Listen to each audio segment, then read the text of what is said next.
Hello guys, welcome back to my YouTube channel point biology. तो हम पढ़ रहे थे introduction to biology class 9th और ये हमारा पहला चैप्टर है। तो इसमें आज का हमारा जो टॉपिक है वो है relationship of biology with other science, यानी बायोलॉजी का दूसरे साइंस से क्या ताल्लुक है। अब इसमें अदर साइंस में हमारे पास आता है physics, chemistry, math, geography, economics. तो बहुत सारे इस साइंस के ब्रांचेस हैं। तो उनके साथ बेसिकली बायो का क्या रिलेशनशिप है, बायोलॉजी का उनके साथ क्या ताल्लुक है। तो अगर हम बात करें बायोलॉजी की, तो बायोलॉजी बेसिकली अकेला कोई भी स्टैंड नहीं करता। बायोलॉजी का दूसरे ब्रांचेस के साथ किसी न किसी तरीके से कोई ना कोई इनके साथ रिलेशनशिप है। जैसे कि अगर एक एनिमल है, जानदार है, लिविंग ऑर्गेनिज्म है, वो मूव करता है, वो चलता है, वो दौड़ता है, तो वो प्रिंसिपल ऑफ फिज़िक्स के तहत वो चलता है। यानी फिज़िक्स हमें बताता है ना भाई, ऑर्गेनिज्म कैसे वर्क करता है, कैसे काम करता है। तो उसके प्रिंसिपल के तहत ही एनिमल मूव करता है। और इसी तरह अगर आप देखें ना कि इंसान के जो, अगर हम लिम्स की बात करें, ह्यूमन की हाथ की बात करें, पाँव की बात करें, तो वो कैसे मूव करता है। अब ऊपर नीचे जब ये जाता है तो ये प्रिंसिपल ऑफ फिज़िक्स के तहत ये काम करता है। अब फिज़िक्स में आपने पढ़ा होगा ना, लीवर की बात की होगी कि किसी भी चीज़ को आपने उठाना है तो आप एक साइड पर वज़न डालोगे, दूसरे साइड पर उस ऑब्जेक्ट को रखोगे तो वो खुद ब खुद ऊपर उठता है। इसी तरह आप अपने हाथ को आप एक बार देखो ना कि मैं अपने हाथ में, अगर मैं ये हो गया, हाथ में मैंने पेन रखा है तो मैं इसको उठाऊंगा तो आप देखो ये एज ए लीवर काम करेगा। यहाँ पर, यहाँ जो मेरी कोहनी है, यहाँ पर मैं फोर्स लगाऊंगा तो ये खुद ब खुद ऊपर आएगा। तो आप देखो कि फिज़िक्स के प्रिंसिपल से ही ये काम कर रहे हैं। इसी तरह आपको पता है केमिस्ट्री में हम स्टडी करते हैं एटम के बारे में, मॉलिक्यूल के बारे में। तो आप सेल के अंदर, लिविंग ऑर्गेनिज्म के सेल के अंदर भी एटम और मॉलिक्यूल्स का जो है ना इंटरेक्शन होता है। आपने बहुत सारे रिएक्शन देखे होंगे, जैसे कि अगर हम बात करें फोटोसिंथेसिस की, फोटोसिंथेसिस हो गया, इसी तरह रिस्पायरेशन हो गया। तो ये सारे ऐसे प्रोसेसेस हैं जो कि रिएक्शन में होते हैं। जैसे कि अगर हम फोटोसिंथेसिस की बात करें तो इसमें वाटर और कार्बन डाइऑक्साइड मिलकर हमारे पास क्या बनाता है, एनर्जी बनाता है। ठीक है, तो कार्बन डाइऑक्साइड और ऑक्सीजन, जब ये दोनों केमिकल्स हैं, ये जब मिलते हैं तो आपके पास एनर्जी बनता है। केमिकल रिएक्शन है, और केमिकल के बारे में स्टडी करना हमारे पास केमिस्ट्री में आता है। तो किसी न किसी तरीके से आप देख रहे होंगे कि केमिस्ट्री का भी बायोलॉजी के साथ कोई न कोई रिलेशनशिप है। और इसी तरह मैं ये कह सकता हूँ, जो मैंने आपको 2-3 एग्जाम्पल दिया है, कि बायोलॉजी अकेला नहीं है, आइसोलेटेड नहीं है, इसका दूसरे ब्रांचेस के साथ कोई ना कोई ताल्लुक है। ठीक है, अब हम थोड़ा इसको मज़ीद एक्सप्लेन करने की कोशिश करेंगे कि किस तरीके से ये एक दूसरे के साथ एसोसिएटेड हैं, यानी एक दूसरे के साथ जुड़े हुए हैं। तो इसमें सबसे पहले अगर मैं एक यहाँ पर एक ब्रांच का लिखूँगा, इसको हम कहते हैं बायोफिज़िक्स।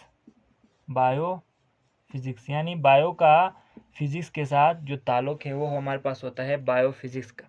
जैसे कि हमने अभी बात की कि जो ऑर्गेनिज्म काम करता है, वर्क करता है, वो प्रिंसिपल ऑफ फिज़िक्स पर करता है। मिसाल के तौर पर आपके मसल्स मूव कर रहे हैं, आपके बोन्स मूव कर रहे हैं, तो वो मूव कर रहे हैं with the principle of physics. Physics के तहत वो काम करता है। ठीक है, इसी तरह अगर हम बात करें बायोफिज़िक्स की डिफिनेशन अगर देखें क्या होगा, तो इसमें यह होगा कि the study of biological phenomena according to the principle and laws of physics is called biophysics. यानी लिविंग ऑर्गेनिज्म क्या करता है, एक जानदार फिजिक्स के तहत अपने प्रोसेस करता है, फिजिक्स के तहत अपने काम करता है, वर्क करता है, फिजिक्स के तहत करेगा, तो हम उसको क्या कहेंगे, बायोफिजिक्स कहेंगे। इसी तरह हमारे पास एक और ब्रांच है, वो है बायोकेमिस्ट्री। ठीक है, अब बायोफिजिक्स तो आपको समझ में आया होगा, तो बायोकेमिस्ट्री भी इतना ज़्यादा मुश्किल नहीं है। ठीक है, तो बायो और केमिस्ट्री जब मिलता है तो बनता है बायोकेमिस्ट्री। तो बायोकेमिस्ट्री में हम क्या करेंगे, जो केमिकल रिएक्शन एक लिविंग ऑर्गेनिज्म के अंदर होता है, तो वो रिएक्शन बेसिकली केमिस्ट्री में आता है। तो वो अगर ऑर्गेनिज्म के अंदर हो रहा है तो वो बायोकेमिस्ट्री बन गया। ठीक है, जैसे कि हमने बात की थी, पहले भी बात की थी फोटोसिंथेसिस की, रिस्पायरेशन की। ठीक है, तो ये सारे जो प्रोसेस है, केमिकल प्रोसेस है, ये हो रहा होता है एक लिविंग ऑर्गेनिज्म के अंदर। तो किसी न किसी तरीके से केमिस्ट्री हमारे अंदर घुसा हुआ है, हमारे अंदर मौजूद है। इसी तरह हमारे अंदर अगर आप देखें एक लिविंग ऑर्गेनिज्म के अंदर कार्बन होता है, ऑक्सीजन होता है, हाइड्रोजन होता है, नाइट्रोजन होता है, ठीक है। तो ये सारे क्या है, ये केमिस्ट्री में आता है, ये सारे केमिकल्स हैं, ये सारे एलिमेंट्स हैं। तो ये भी क्या है, लिविंग ऑर्गेनिज्म के अंदर मौजूद है। तो इनके बारे में स्टडी करना हम कहते हैं बायोकेमिस्ट्री। इसी तरह बायो किसी न किसी तरीके से मैथ के साथ भी रिलेटेड है। तो बायोलॉजी और मैथ के रिलेशनशिप को हम स्टडी करते हैं बायोमेट्री में, इसे हम कहते हैं बायोमेट्री, ठीक है। तो बायोमेट्री में हम क्या स्टडी करेंगे, बायोमेट्री में मिसाल के तौर पर आप कोई एक्सपेरिमेंट करना चाह रहे हो, आप मिसाल के तौर पर एक एक्सपेरिमेंट करते हो ऑर्गेनिज्म के बारे में, कि आप जानना चाहते हो कि आप जिस इलाके में हैं वहाँ पर बटरफ्लाइज कितने हैं, उनकी तादाद कितनी है। तो आप उनकी तादाद देखने के लिए आप प्रिंसिपल ऑफ स्टैटिस्टिक्स यूज करोगे, ठीक है। आप उनके ऑब्जर्वेशन करोगे, उनके एक्सपेरिमेंट करोगे, उनकी एनालिसिस करोगे। तो ये सारे स्टैटिस्टिक्स में आता है, मैथ्स में आता है। इनको इस्तेमाल करे बगैर आपको पता ही नहीं चलेगा कितने आपके सराउंडिंग में बटरफ्लाइज है। तो किसी न किसी तरीके से मैथ्स भी बायोलॉजी के साथ रिलेटेड हैं और इसको कहते हैं बायोमेट्री। ठीक हो गया, बायो और मैथ के दरमियान ताल्लुक। और इसके बाद हमारे पास अगर हम देखें ना, तो इसका एक और ब्रांच भी हमारे पास बनता है, वो हमारे पास है बायोजियोग्राफी, बायोजियोग्राफी। अब इसमें ज्योग्राफी अलग सब्जेक्ट है, ठीक है, साइंस की अलग ब्रांच है, और बायोलॉजी साइंस की अलग ब्रांच है। अब ये दोनों एक दूसरे के साथ इंटरेक्शन में होता है। मिसाल के तौर पर आपने देखना है कि एक रीजन के अंदर, दुनिया में एक रीजन के अंदर, जिस आप रीजन में हो, मिसाल के तौर पर मैं अभी खपलू में हूँ, ठीक है। तो मैं ये जानना चाहूँगा कि खपलू के अंदर, खपलू रीजन में कितने प्लांट्स हैं, कितने एनिमल्स हैं, किस तरीके से डिस्ट्रीब्यूटेड हैं। तो इन सब के बारे में स्टडी करना ज्योग्राफी के अंदर, यानी एक ज्योग्राफी है ना ये। अगर मैं खपलू की बात करूँ तो एक ज्योग्राफी है, ये एक एरिया है जहाँ पर लिविंग और नॉन लिविंग ऑर्गेनिज्म रहते हैं। तो इस ज्योग्राफी के अंदर कितने लिविंग ऑर्गेनिज्म मौजूद हैं, इसको स्टडी करना हम कहेंगे बायोजियोग्राफी में। तो किसी न किसी तरीके से ये भी रिलेटेड हो गए। और इसके बाद हमारे पास आता है बायो इकोनॉमिक्स, ठीक है।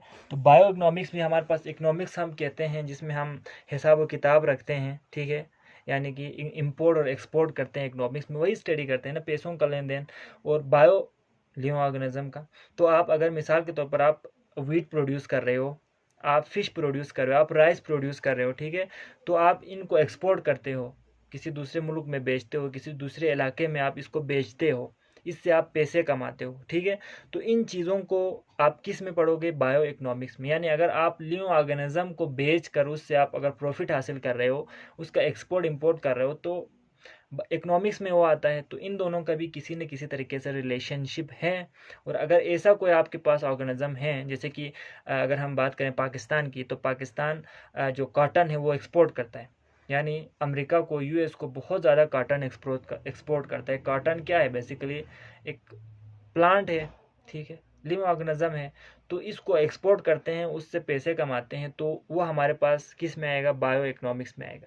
इकोनॉमिक्स का किसी न किसी तरीके से इसके साथ रिलेशनशिप है, ठीक है। तो ये हमारे पास आपके बुक में दिया हुआ है 5 जो ब्रांचेस हैं साइंस की, उसका बायो के साथ जो इंटरेक्शन है वो कैसा, हमने इसको समझने की कोशिश की है। सो आई होप कि आपको ये जो है ना कंसेप्ट समझ में आया होगा, इसमें हम बेसिकली करना क्या चाहते हैं, कहना क्या चाहते हैं। और अपने नेक्स्ट वीडियो में हम इसके करियर के हवाले से बात करेंगे कि बायोलॉजी के अंदर आप प्रोफेशनली कौन कौन से करियर को चूज़ कर सकते हो, कौन कौन से करियर हैं।